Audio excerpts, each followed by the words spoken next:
one day somebody does something unspeakable to someone else, to someone you hardly knew, and you do something about it, because you can. This story comes to us from U.S. News, where 2 Alaska state troopers have been criminally charged after they brutally assaulted and unleashed a police dog that repeatedly bit a man they mistook as a person who was the subject of an active warrant. Sergeant Joseph Miller and canine handler Jason Woodruff were both charged with assault in the 4th degree, a misdemeanor, in connection with the May 24th, 2024 incident in Kenai. Kenai is a city that sits on the Kenai River southwest of Anchorage, Alaska. James Cockrell, the commissioner of the Alaska Department of Public Safety, said in a press conference this last Thursday he was sickened by body camera footage of the incident. When I reviewed this video, I was totally sickened by what I saw. 2 Alaska State Troopers that represent this uniform, represents this state, conducted themselves in this way. Because of their actions, there was significant injuries to the person that went to the hospital that was in that vehicle. And I've been with this department 33 years, and I've never seen any action like this before by an Alaska State Trooper. And it's hard for me to equate how this has affected me and other troopers that wear this uniform. Let me be clear, the action of these 2 individuals is not acceptable to me. It's not in the line of our training and our policy, and I know it's not acceptable to Alaskans that we serve. Now, in the May 24th incident, Alaska State Troopers and Kenai Police were notified about possible illegal camping in a vehicle at a dog park in Soldotna.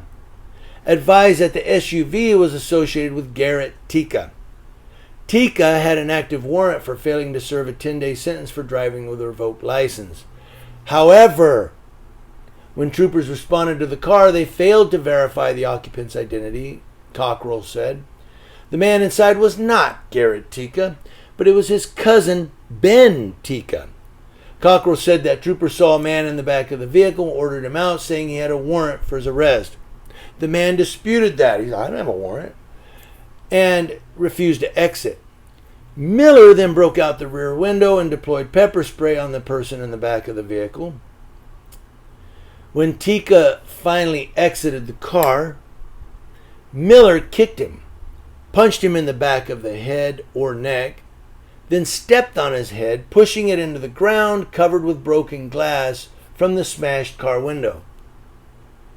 Now, Miller deployed his taser multiple times in the attempt to handcuff the man, and Woodruff deployed his canine as the man was beginning to comply, with commands. Well, it was just give the dog to him. The police dog bit the man repeatedly at Woodruff's command, Cockrell said, as he was lying face down with his hands behind his back. Charging document said the dog, named Olex, had also bitten its handler, Woodruff, minutes earlier. Now, Ben Tika, covered in blood, begged, please stop the dog, says charging documents. Ultimately, the man was placed in handcuffs, provided first aid by other troopers, and taken to an area hospital for treatment. He was arrested on several counts. Got to get those charges, including 4th degree assault for placing troopers in fear of physical injury. They're fear of their anyway. The Kenai District Attorney's Office later dismissed the case. It was only when Ben Tika was being taken to the hospital, troopers realized they had the wrong man. Ben Tika was left in need of surgery for muscle lacerations, suffered a fractured shoulder, cuts to his head, and an open dog bite on his left upper arm. A standard review of use of force in canine officer-involved cases was done after the incident. Now, the commander who reviewed it determined there may have been multiple violations of policy. There may have been, I don't know. And it was brought to the attention of leadership. From there, Cockrell personally reviewed body-worn camera footage and ordered a criminal investigation. Good job, Commander. It was probed by the Alaska Bureau of Investigation and subsequently referred to the Alaska Department of Law Office of Special Prosecutions, which filed criminal complaints last Wednesday. Quote, Let me be clear. The actions of these two individuals is not acceptable to me. Not in the line of our training and our policy. And I know is not acceptable to the Alaskans we serve, says Cockrell. He's the commander. Cockrell appeared visibly shaken as he told reporters that troopers should have confirmed who the occupant of the car was before breaking the window. Duh, you think? Deputy Attorney General John Skidmore told reporters he couldn't recall such charges being filed against the trooper in the 25 years he's worked with the state, though the state had previously filed excessive use of force charges against police in Bethel and Anchorage. Officials said Thursday that the Alaska Department of Public Safety will not release body camera footage to the public from the incident until the criminal case is over.